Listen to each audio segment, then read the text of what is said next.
And not only just the adult children not being able to handle his disrespect.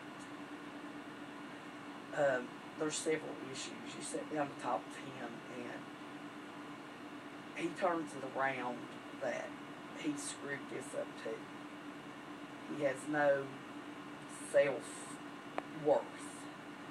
So he'll say, everything in my life I've screwed up. So, I know that I've just screwed this up too. Y'all don't want me. He just goes into the self-pity. Yeah, self-pity, it sounds like. Okay, so what I think, if this is okay with you, what I think we're going to do is maybe try a little exercise with him when you get home, okay? Okay. What I want you to do is sit down with him and your husband, your grown children, anybody that you feel like has a problem, okay? And I want everybody to talk, not just you saying, this is what we have to do and this is what you have to do. I want it to be like a round robin. I want everybody to talk.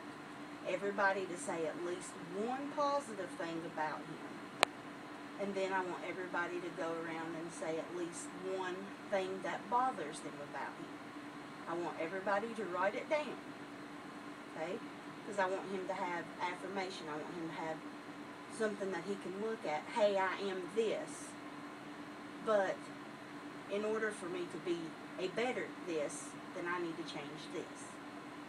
Does that make sense? Mm-hmm. Do you understand what I'm saying? Say, you're disrespectful when you come in at 2 o'clock in the morning and wake everybody in the house up.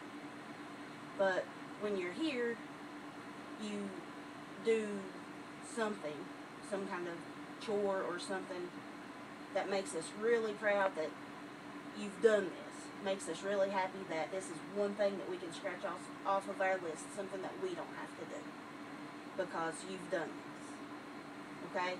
Or say you're a really nice person. You're a nice person to be around. We like family time with you.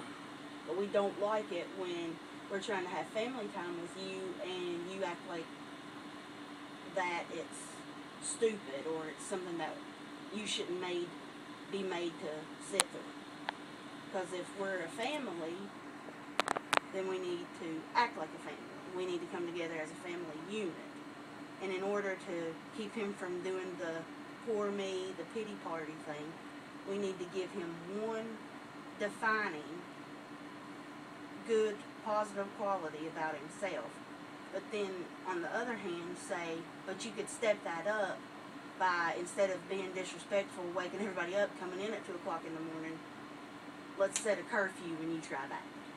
He's 19 years old, but he's living under your roof. He's living at your house. He has to have rules. He has to have a set of guidelines to go by. Right. So, maybe try that. Okay. Would you be willing to do that for me? We can try it. Okay, and then when I see you next week, we'll see how that worked. And if that didn't work, we'll come up with a different plan, or maybe bring him in and see if we can talk a little bit with him. See if he'll be willing to talk with me or one of my colleagues, or, just see if I can get him to figure out why he feels like he does. I'm sure he has plenty of issues. Well, it sounds Plenty like, of issues. I mean, it sounds like just, the fact that he can't live with his mother, that's probably hard on him too, because you said he's never known his father. Well, he actually became homeless when she was put into a nursing home. That's how it came to be with us. So he has lots of stuff that he needs resolved in his life too. Right. Okay. But if you're willing to do that for me, We can try that. we'll try that, and then when you come back next week, we'll see how that works. Maybe bring your notes with me.